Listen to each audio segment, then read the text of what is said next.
السلام علیکم ورحمۃ اللہ وبرکاتہ۔ حامدا ومصلیا اما بعد، اعوذ باللہ من الشیطان الرجیم، بسم اللہ الرحمن الرحیم۔ قال تعالی واخفض جناحک لمن تبعک من المؤمنین۔ اللہ سبحانہ و تعالیٰ کا ارشاد ہے کہ جو لوگ مؤمنین میں سے ہیں اور آپ کے ماتحت ہیں، آپ ان کے لیے اپنے بازو کو نرم کر دیں۔ محترم حاضرین، جیسے کہ آپ جانتے ہیں کہ اللہ تبارک و تعالیٰ نے جب انسان کو مٹی سے پیدا کیا اور مٹی کی فطرت ہی میں جھکنا ہے، عاجزی ہے، انکساری ہے،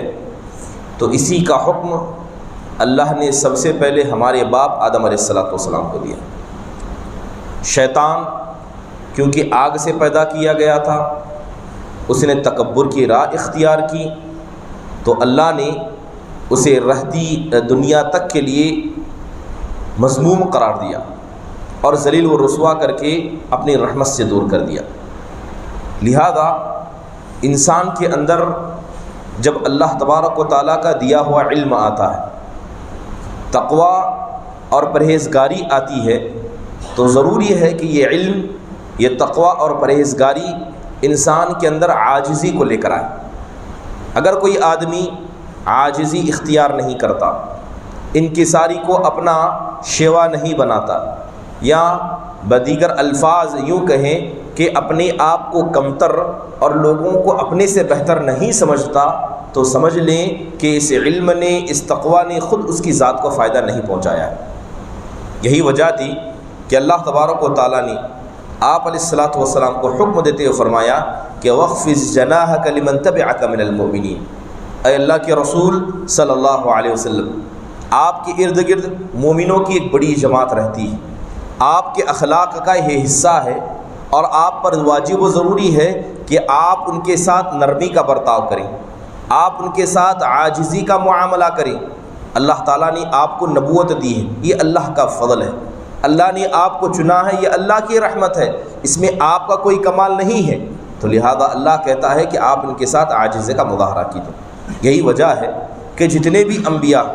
اللہ تبارک و تعالیٰ نے اس روئے زمین پر بھیجے، سارے انبیاء نے ایک ہی بات کہی کہ ہم جو کام کرتے ہیں یہ اصل میں اللہ کا فضل ہے، اس میں ہماری کوئی اچھائی نہیں ہے۔ بہت سارے لوگ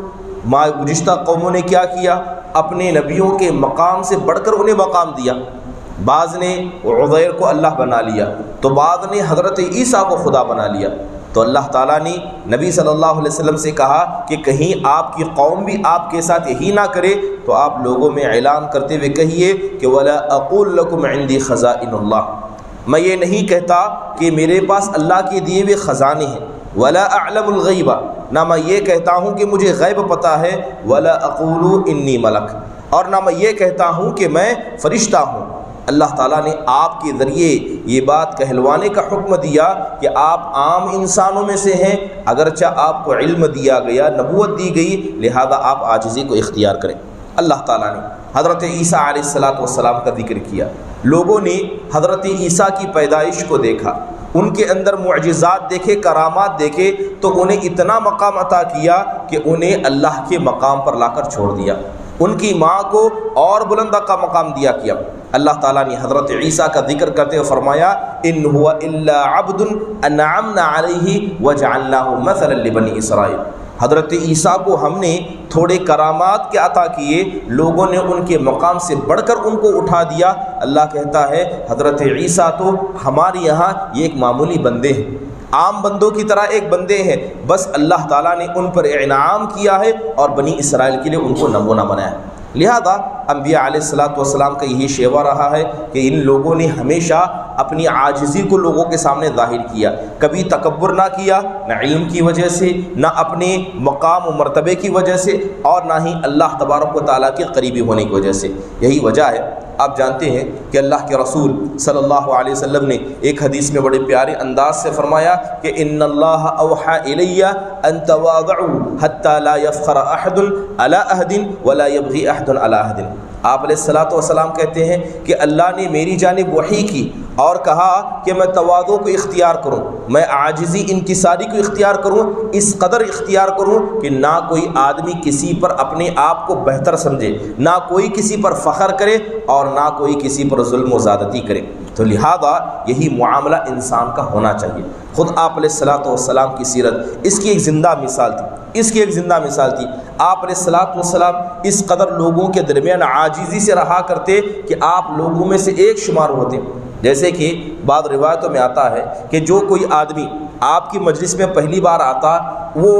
ایسا ہوتا کہ اس نے آپ کو دیکھا نہیں ہوتا، وہ آپ کو جانتا نہیں، تو اللہ کے رسول صحابہ کے بیچ میں اس قدر مل کر بیٹھتے تھے کہ کبھی آپ کے لیے کوئی الگ سے پوزیشن نہیں دیکھی جاتی، آپ کے لیے کوئی الگ سا مقام نہیں دیکھا جاتا، سب کے ساتھ آپ مل کر بیٹھتے، یہاں تک کہ پہلی بار مجلس میں آنے والا یہ پوچھنے پر مجبور ہو جاتا کہ ایکم فیکم محمد صلی اللہ علیہ وسلم، کہ سب ایسے مل کر بیٹھے ہیں، کون نبی ہے کون امتی ہے سمجھ میں نہیں آ رہا ہے، آخرکار یہ تو بتاؤ کہ آپ میں نبی صلی اللہ علیہ وسلم کون ہے۔ یہ آپ علیہ الصلوۃ والسلام کی عاجزی کا مقام و مرتبہ تھا۔ ایک حدیث کے اندر آتا ہے کہ اللہ کے رسول صلی اللہ علیہ وسلم بیٹھے ہوئے ہیں، اچانک آپ کو آسمان میں تیز آواز سنائی دی، اس وقت حضرت جبرائیل آپ کے ساتھ موجود تھی۔ جیسے ہی آپ نے تیز آواز کو سنا تو حضرت جبرائیل نے آسمان کی طرف اشارہ کرتے ہوئے کہا، اے اللہ کے رسول، یہ آسمان کا وہ دروازہ ہے جو پہلی بار کھولا گیا ہے، جب سے اللہ نے آسمان و زمین کو پیدا کیا ہے اس دروازے کو اب تک کھولا نہیں گیا تھا۔ اس میں سے ایک فرشتہ اترا، حضرت جبرائیل کہتے ہیں کہ یہ فرشتہ زمین پر پہلی بار آیا ہے، اس سے پہلے یہ فرشتہ زمین پر بھی نہیں آیا۔ پھر اس فرشتے نے آ کر آپ علیہ الصلوۃ والسلام سے کہا، ام افملک النبی نجعلک ام عبد الرسول،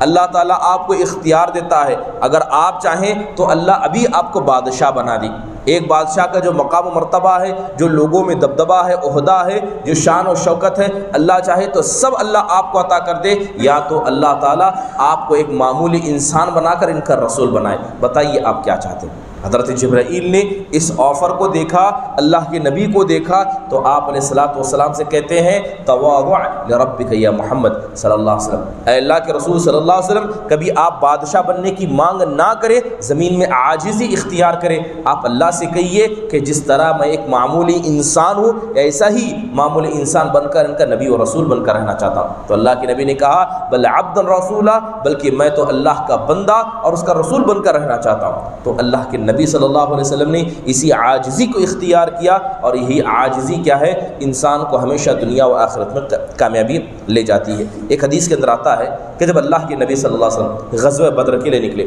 اللہ کے رسول صلی اللہ علیہ وسلم غزوہ بدر کے لیے نکلے، غزوہ بدر کے لیے جب نکلے تو آپ جانتے ہیں کہ لڑائی کا کوئی مقصد تھا نہیں، گنے چنے اونٹ تھے، ایک گھوڑا تھا، تو لہذا سواریاں کم تھیں۔ آپ علیہ الصلوۃ والسلام نے لوگوں کو بانٹ دیا، ہر سواری پر دو دو تین تین لوگوں کا حصہ لگا دیا تاکہ لوگ سواری پر سوار ہو جائیں اور بدر کے مقام تک پہنچے۔ جب آپ کی باری آئی تو آپ علیہ الصلوۃ والسلام نے اپنی بھی باری لگائی، آپ نے اپنے لیے الگ اونٹ نہیں رکھا، بلکہ آپ نے بھی عام لوگوں کی طرح ہر اونٹ میں 3 لوگوں کو شامل کیا گیا۔ تو اللہ کے نبی نے اپنے ساتھ 2 اور صحابہ کو شامل کیا، ایک حضرت علی تھے، دوسرے حضرت لبابہ رضی اللہ عنہ، ابو لبابہ رضی اللہ عنہ۔ اب یہ تینوں ایک اونٹ پر سوار ہوں گے، اس طرح کا فیصلہ ہو گیا۔ قافلہ چل پڑتا ہے تو حضرت علی رضی اللہ عنہ مارے تواضع کی، عاجزی کی کہتے ہیں، اے اللہ کے رسول، ہم کیسے پسند کریں گے کہ ہم اونٹ پر بیٹھے ہوں اور آپ نیچے پیدل چلے؟ اے اللہ کے رسول، جب تک یہ قافلہ رک نہ جائے، جب تک منزل مقصود تک پہنچ نہ جائے،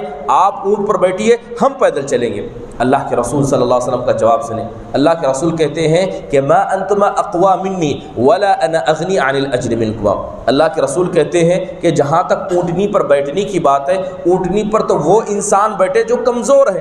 کیونکہ طاقتور انسان کو پیدل چلنا چاہیے اور کمزور انسان کو اونٹنی پر بیٹھنا چاہیے۔ اور جہاں تک بات طاقت اور کمزوری کی ہے تو تم دونوں بھی مل کر مجھ سے زیادہ طاقتور نہیں ہو، میں تم سے زیادہ طاقتور ہوں، لہذا مجھے پیدل چلنا چاہیے اور تم کو سوار ہونا چاہیے۔ پھر اللہ کے رسول کہتے ہیں کہ جس طرح تم پیدل چل کر اللہ کی راہ میں ثواب کمانا چاہتے ہو، اس ثواب سے میں بھی بے نیاز نہیں۔ جس طرح ثواب کی ضرورت تم کو ہے ویسے ہی ثواب کی ضرورت مجھے بھی ہے۔ تو لہذا قافلہ چل پڑا، کبھی اللہ کے نبی اونٹ پر بیٹھتے، کبھی آپ پیدل چلتے، کبھی آپ پیدل چلتے تو کبھی آپ اونٹنی پر بیٹھ جاتے۔ یہ نبی صلی اللہ علیہ وسلم کا تواضع نہیں تھا تو اور کیا تھا؟ آپ علیہ الصلوۃ والسلام کے بارے میں بتایا جاتا ہے کھانا گر جاتا، آپ نے کہا ہے کہ کھانے کو اٹھا کر کھاؤ، بے شک اس کی گندگی کو صاف کر اٹھا کر کھاؤ۔ بے شک اللہ تعالیٰ ایسے متکبر کو پسند نہیں کرتا ہے جو کیا ہے اس طرح کا معاملہ کرتا ہے۔ اللہ کے نبی صلی اللہ علیہ وسلم راستے میں آپ کو کھجور نظر آ جاتا، آپ چاہتے کہ اس کو اٹھائیں، صاف کریں، کھائیں،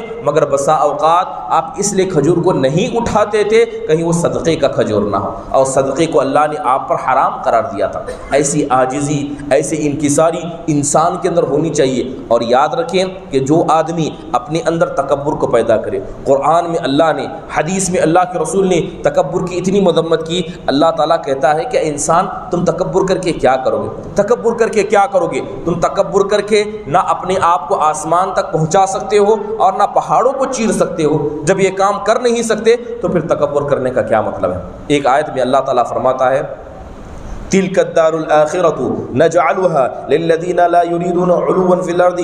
ولا فسادا والعاقبۃ للمتقین۔ اللہ فرماتا ہے کہ یہ جو آخرت کی زندگی ہے، یہ قیامت کی زندگی ہے، اس کا وعدہ ہم نے ایسے لوگوں سے کیا ہے جو لوگ زمین میں سربلندی نہیں چاہتے، زمین کے اندر فیم نہیں چاہتے، زمین کے اندر عہدے کا مطالبہ نہیں کرتے، اور نہ ہی زمین کے اندر اپنے آپ کو بہتر بنا کر لوگوں کے سامنے اپنا ایک اونچا مقام بنانا چاہتے ہیں۔ اللہ کہتا ہے کہ اللہ تعالیٰ نے ایسے لوگوں کے لیے آخرت کی زندگی کا وعدہ نہیں کیا، بلکہ جو لوگ زمین میں سربلندی چاہتے ہیں یا زمین میں فساد مچاتے ہیں، ایسے لوگ قیامت کے دن رسوا ہوں گے، ذلیل ہوں گے۔ حضرت علی بن ابی طالب رضی اللہ عنہ سے پوچھا گیا کہ جو اللہ تعالیٰ نے کہا ہے کہ زمین میں سربلندی چاہنا، زمین کے اندر اپنے آپ کو مشہور کرنا، زمین کے اندر اپنے آپ کو مقام تک پہنچانا تاکہ لوگ ہماری عزت کریں، ہمارا احترام کریں، اس طرح کا عہدہ پسند انسان ہونا یا اس طرح کی شہرت پسند انسان کا ہونا، یہ کہاں تک صحیح ہے؟ اور بتائیے جو اللہ نے زمین میں سربلندی کی بات کی ہے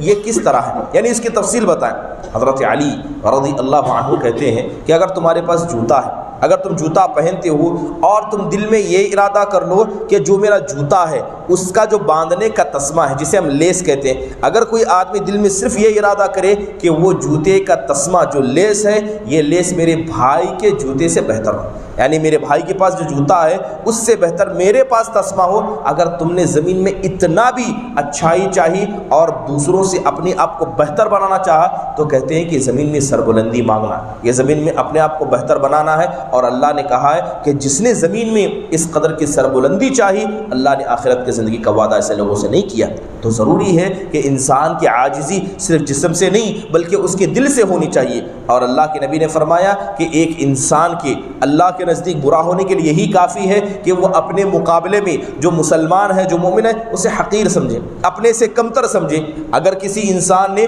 اپنے سے کسی بھی معاملے کی وجہ سے سامنے والے کو کمتر سمجھا، اپنے آپ کو بہتر سمجھا، چاہے وہ نمازی ہو اور ایک بے نمازی کو اپنے سے کمتر سمجھے، اگر علم والا ہے ایک بے علم والے کو اپنے سے کمتر سمجھے، لباس والا ہے ایک بے لباس والے کو اپنے سے کمتر سمجھے، اگر آپ نے کسی بھی مسلمان یا مومن کو اپنے سے کمتر سمجھا، اللہ کے نزدیک وہ انسان برا ہونے کے لیے کافی ہے۔ اللہ کے نزدیک وہ انسان برا ہے۔ آپ نے واقعہ سنا ہوگا کہ ایک انسان اس نے لباس پہنا، اس نے کپڑا پہنا اور بڑا ہی خوبصورت لباس پہنا، زینت پر کے نکلا، اسے اپنے اوپر اتنا غرور آیا، اتنا گھمنڈ محسوس ہوا کہ وہ سب کو کمتر سمجھنے لگا، کہنے لگا کہ یہ لباس سب سے بہتر ہے اور باقی سب مجھ سے کمتر ہیں۔ اللہ تعالیٰ کو اس کی یہ چال، یہ تکبرانہ مزاج جو تکبر دل میں تھا، اس کی زبان میں تھا، اس کے کردار میں تھا، اللہ کو اتنا ناپسند آیا کہ اللہ نے فوراً اسے عذاب دیا اور زمین میں دھسا دیا۔ اللہ کے نبی کہتے ہیں کہ ایسا نہیں ہے کہ یہ ون ٹائم عذاب تھا، اللہ نے اسے دھسا کر چھوڑ دیا، اللہ نے اسے زندہ رکھا ہے